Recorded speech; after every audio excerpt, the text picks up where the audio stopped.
Xiu Qiye pun mentransmisikan sebuah metode rahasia khusus kepada Gustav. Gustav merapatkan kedua telapak tangannya. Di belakangnya tampak ribuan cahaya darah memancar, lalu perlahan menyatu membentuk sosok raksasa setinggi 1000 zang, yang kemudian memancarkan sinar darah ke setiap celah retakan di sekitarnya. Beberapa saat kemudian, sebagian sinar darah itu kembali, sedangkan sebagian lainnya langsung hancur. 10 menit berlalu, Gustav membuka mata. Melalui sambungan dengan sinar darah, dia menatap ke arah tenggara pada satu retakan berwarna ungu, lalu berkata, "Di sini tempatnya." Dia menghitung cepat. Wilayah sekte penakluk bintang yang kini dikompresi menjadi tempat penempaan tubuh ini kemungkinan tidak lagi dihuni para kultivator, tetapi penuh dengan binatang buas. Ini bisa dimanfaatkan. Dengan mengambil darah murni para binatang buas, tubuhnya bisa ditempa. Selama berhasil menangkap 10 ekor binatang buas setingkat alam kaisar dewa, lalu mengekstrak darah murninya, itu sudah cukup. Segera dia pun masuk ke dalam celah tersebut. Begitu melangkah masuk, ruang di sekitarnya bergetar hebat. Di depan, samar-samar tampak ada satu sumber cahaya. Terowongan itu tidak terlalu lebar maupun sempit, hanya cukup untuk satu orang lewat. Di sekitarnya, aliran energi liar berputar-putar tanpa henti. Sedikit saja salah langkah, aliran ini bisa langsung merobek tubuhnya. Saat itu, Gustav baru benar-benar mengerti kenapa Xiu Qiye sangat serius saat membicarakan tempat ini. Bahkan dengan kekuatan fisik dan tingkat kultivasi yang dia miliki sekarang, menghadapi arus energi ini saja sudah sangat berat.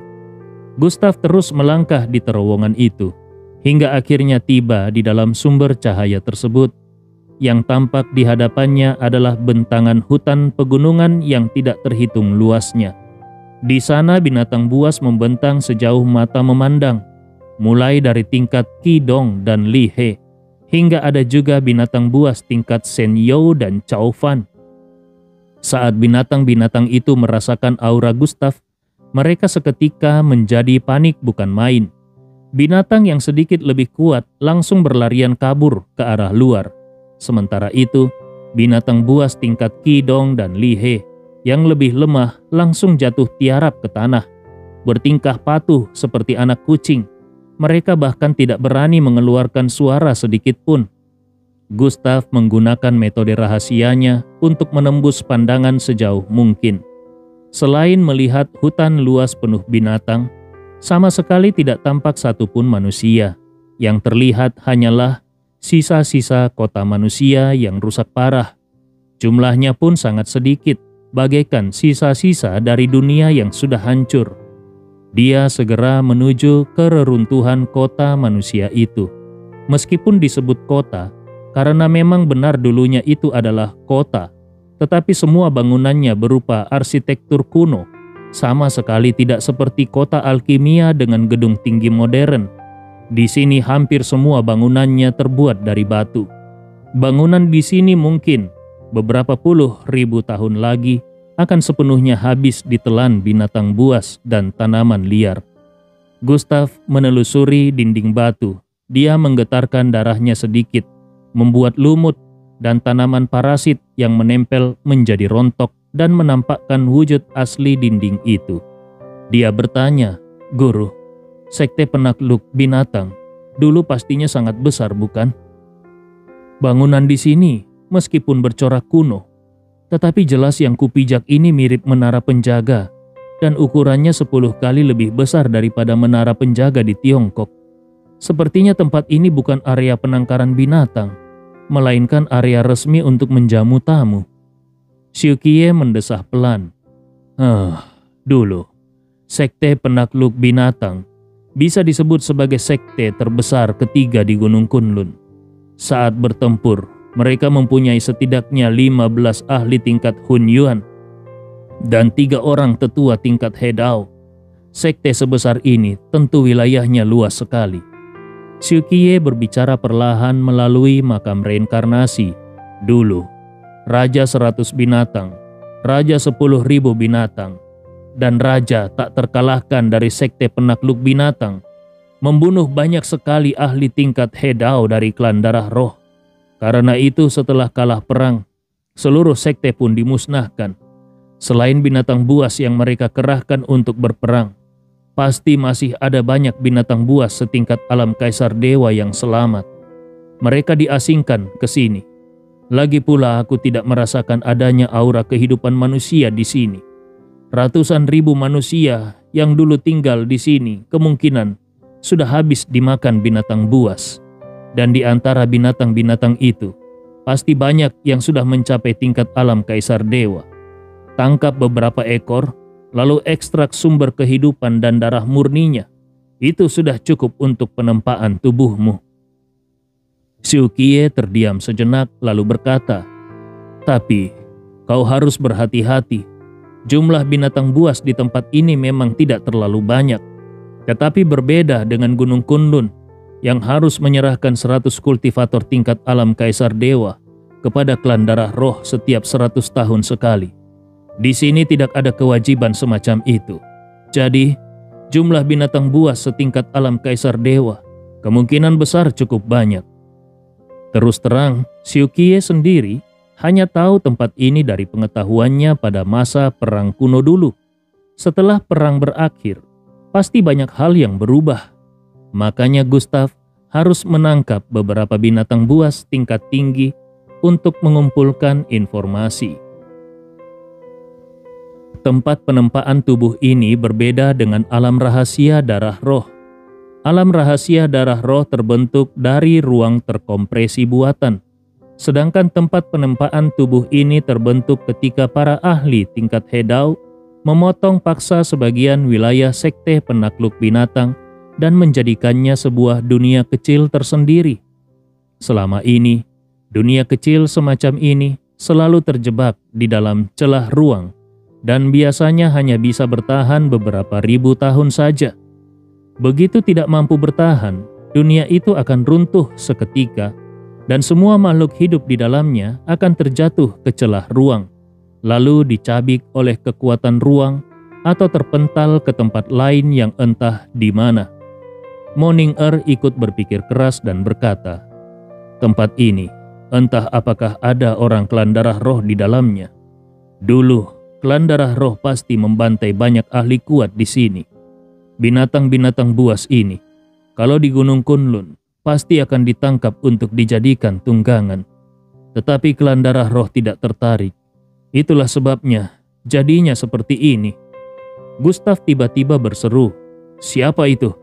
Berani sekali, tingkat alam Raja Suci saja, tapi berani mengintaiku." Dia merentangkan tangannya ke udara.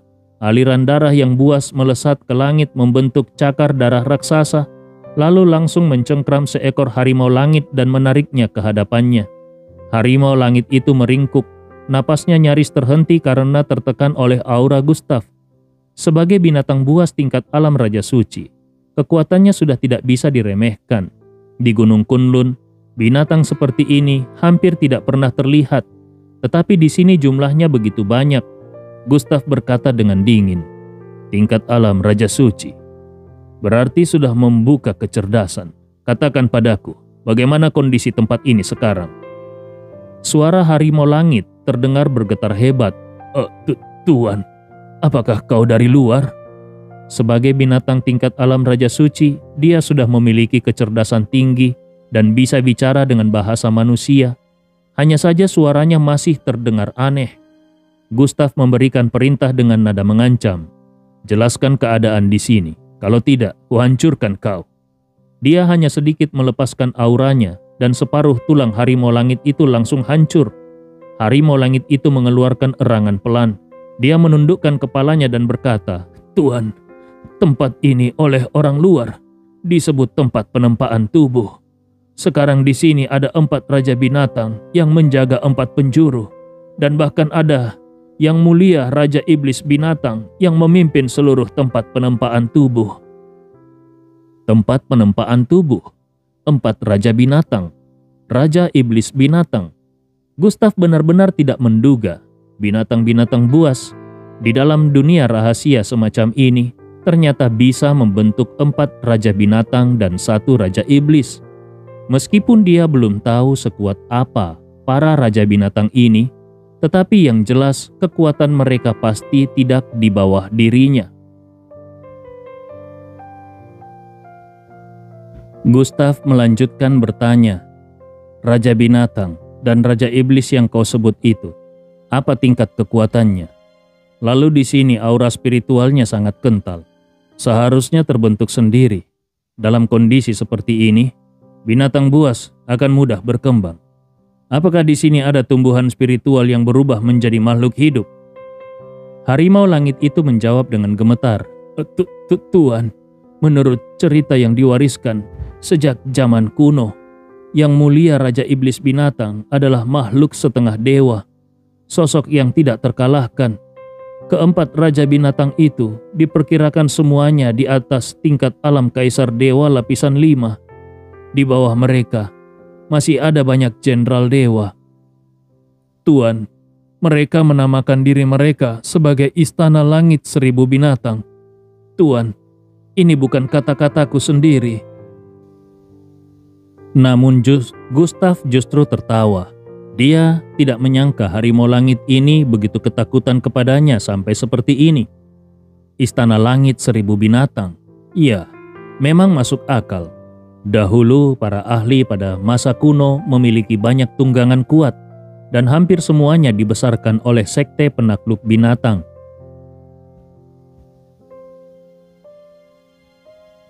Bisa dikatakan, setelah Perang Kuno berakhir, sekte penakluk binatang adalah tempat berkumpulnya sebagian besar binatang buas tingkat tinggi di Gunung Kunlun.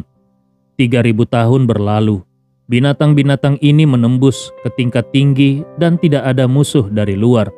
Wajar saja mereka menjadi sombong.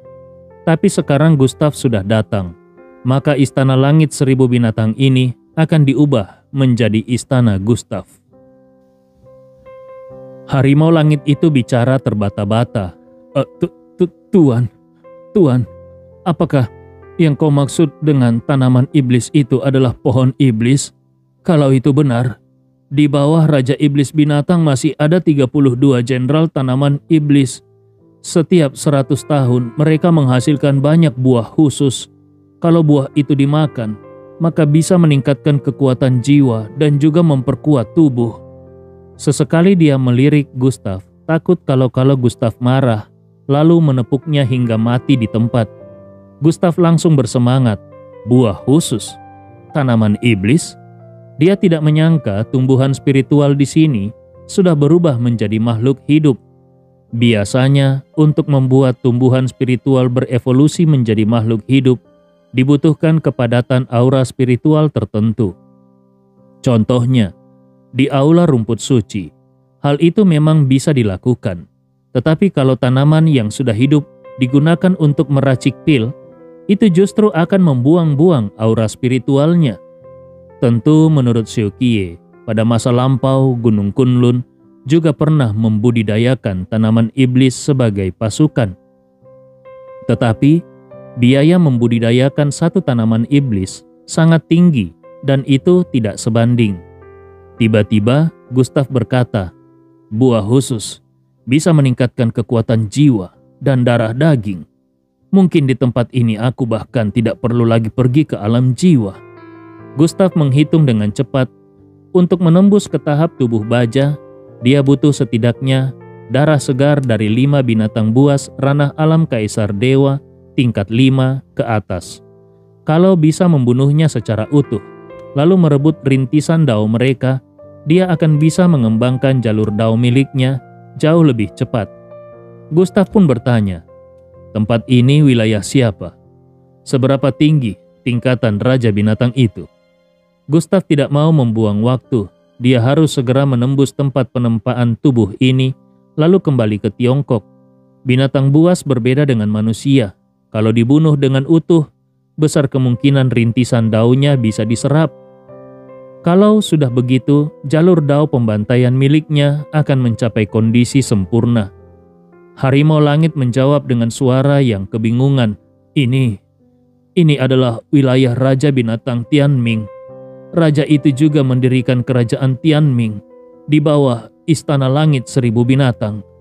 Raja binatang itu sepertinya di atas ranah alam Kaisar Dewa tingkat 5. Tapi aku tidak tahu pasti. Gustav langsung mengibaskan tangannya. Dia menepuk harimau langit itu hingga mati. Kemudian mengambil inti binatangnya, lalu memasukkannya ke dalam makam reinkarnasi. Kalau ingin mengetahui kondisi di sini, dia harus mencari binatang buas yang lebih kuat, setidaknya di ranah alam Daiyuan. Kalau tidak, dia tidak akan tahu jelas kekuatan para raja binatang. Dia pun melangkah cepat, menatap hutan lebat di bawahnya. Tangan kirinya terulur, pedang Ki berputar silang, cahaya bintang berkedip, dan kemudian pedang bintang pun muncul. Saat ini, Gustav sudah kembali ke ranah alam Daiyuan. Kekuatan dari Xiu Qiye sudah ditarik kembali. Gustav berseru pelan, pedang terbang 10.000 dao. Dia menggenggam pedang bintang, lalu menebas sekali. Dalam sekejap, angin badai berkumpul ke segala arah, menjulang menjadi tiang raksasa ke langit, dan berubah menjadi awan hitam pekat. Di atas awan hitam itu, kilatan pedang penghancur memancar ke segala arah, lalu menghujam turun seperti hujan deras dan menembus pohon-pohon di bawahnya. Satu persatu pohon raksasa meledak berkeping-keping.